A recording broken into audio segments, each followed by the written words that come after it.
सावकारला त्या 80 वर्षा वरद हो याच्या म्हाताऱ्या माणसाला आणि काय लागला होता बोलायला त्या चवडीच्या कटियाला बाबा रे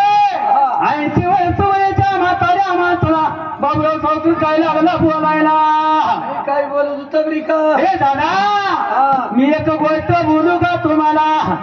बोलाय पाहुणा हो बाबूराव सावकार त्या 80 वर्षाच्या वर्ध वयाच्या म्हाताऱ्या माणसाला चावडीच्या कट्याला काय लागलं बोलायला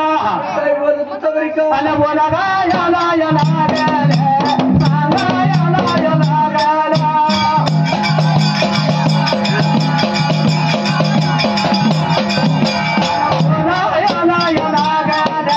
सांगा याला याला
Lage